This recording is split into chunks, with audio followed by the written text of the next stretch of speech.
Hello and welcome friends and fellow traders. So market expected था gap up open होने के बाद थोड़ा सेल ऑफ आने का।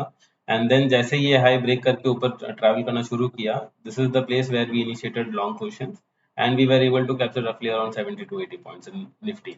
बैंक निफ्टी में मेजर कुछ भी ट्रेड सेटअप नहीं था and market in and around इसी रेंज में होवर करता रहा।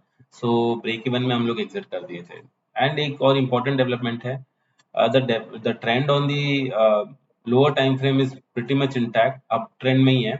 बट एज सच अगर आप देखा जाए तो ये लोअर ट्रेंड का एक अच्छा खासा पुल बैक भी हो सकता है। तो ये जो गैप है, ये गैप के पास आके एक फियर सेल ऑफ आ सकता है। तो प्रिपेयर्ड रहिए, मार्केट आपको कभी भी सरप्राइज दे सकता है। एंड ऐसे टाइम पे थोड़ा कंप्लेसेंसी मत होइए and be careful and trade. ऐसा नहीं है कि ओवरनाइट आप पोजीशंस, आप हेवी लेवरेज पोजीशंस आप लॉन्ग लेके जा रहे हो और अगले दिन ये सीवियर गैप डाउन ओपन हो जाए। तो थोड़ा कंप्लेसेंसी को बचा के सेफ ट्रेड करना भी जरूरी है, क्योंकि इस तरीका से जो मूव आता है ये बहुत जल्दी सेल ऑफ में कन्वर्ट हो जाता है। एंड जिसके लॉन्ग ट्रेड्स रहते हैं, ओवरनाइट लॉन्ग ट्रेड्स रहते हैं, वो स्टॉप लॉसेस ट्रिगर होने की वजह से ये सेल ऑफ जो आता है ये बहुत फास्ट आता है सेल ऑफ। तो थोड़ा केयरफुली ट्रेड करिएगा। एंड ये अच्छे डिमांड जोन है जिसमें हम लोग क्लोजली वॉच कर रहे हैं। अगर सेल ऑफ आता है then this will be the place where will be booking our profits in the shorts and will be converting shorts into long. तो ये हम लोग ऐसा ट्रेड सेटअप प्लान कर रहे हैं। एंड ये जैसा मूव आया है, ये this kind of move usually people को कन्वर्ट होने के लिए, बायस चेंज करने के लिए ही किया जाता है।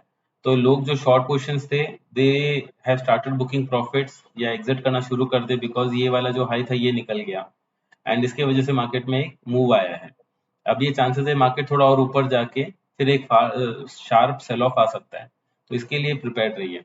एंड स्टॉक्स में अभी भी there are couple of stocks which I am looking forward intraday trade setups के लिए मैं देखूंगा।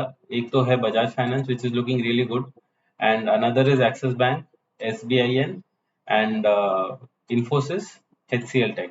So these are couple of stocks which I am looking forward to take trade, and only on the intraday basis. Major कुछ positional trades में plan नहीं कर रहा हूँ। And IT sector is looking good. Chances है कि ये एक अच्छा खासा बुल रन आ सकता है IT सेक्टर में, बिकॉज ये जो डिमांड जोन था, this demand zone have been intact since almost 1 year. तो जो नवंबर से ये तेजी आई थी, वापस से मार्केट यही रिट्रेस कर चुका है। तो अगर ये वापस से रैली, फियर्स रैली अगर कन्वर्ट होता है अपसाइड में, तो यहाँ से ये एक अपसाइड स्विंग देना शुरू कर देगा। And that would clearly indicate us कि मार्केट में अब एक तेजी का साइड में ट्रेड लेना वायबल है। तो ये वीक एक बार क्लोज होने दीजिए। ये वीक क्लोज होने के बाद हम लोग को क्लियर डेवलपमेंट पता चल जाएगा, ट्रेंड पता चल जाएगा। एंड अगर ये लॉन्ग ट्रेड इनिशिएट होता है, then that would indicate us कि market can go and even target this high, that is 1650 1660 के लेवल तक भी जा सकता है। तो लेट्स सी मार्केट में कैसा डेवलपमेंट होता है। सो कॉशियसली ट्रेड करिए। कल फिन निफ्टी एक्सपायरी है। फिन निफ्टी में भी अगर आप देखेंगे तो कोई डिसाइसिव कैंडल नहीं बना है। ये जिस तरीका से बुलिश कैंडल बना था, गैप अप ओपन होने के बाद मार्केट यही इसी रेंज में अटका हुआ रहा। अगर यही रेंज में कल कल ओपन होता है तो चांसेस है कि ये गैप 21,500 से लेके 21,200 के रेंज में ही फंस के रह जाए। एंड इस दौरान मार्केट में एक शॉर्ट स्ट्रैडल, शॉर्ट ट्रायंगल का एक अच्छा अपॉर्चुनिटी बने। बट अगर ट्रेंडिंग मार्केट रहना है तो उसको क्लियरली एक मॉर्निंग फर्स्ट हाफ में आपको फर्स्ट 15-20 मिनट्स के अंदर ही पता चल जाएगा। ट्रेंड इनिशियल फर्स्ट मोमेंटम ही पिक करना शुरू कर देगा। तो first 15 minutes will be very crucial for market. अगर गैप अप ओपन होके वहीं सस्टेन करके ऊपर की तरफ ब्रेकआउट देना शुरू कर देता है, that's a clear cut sign of market being trendy. So अगर ट्रेंडिंग मार्केट बनता है तो that would be a very good opportunity for option buyers. So that's it for today, and we'll be joining back tomorrow.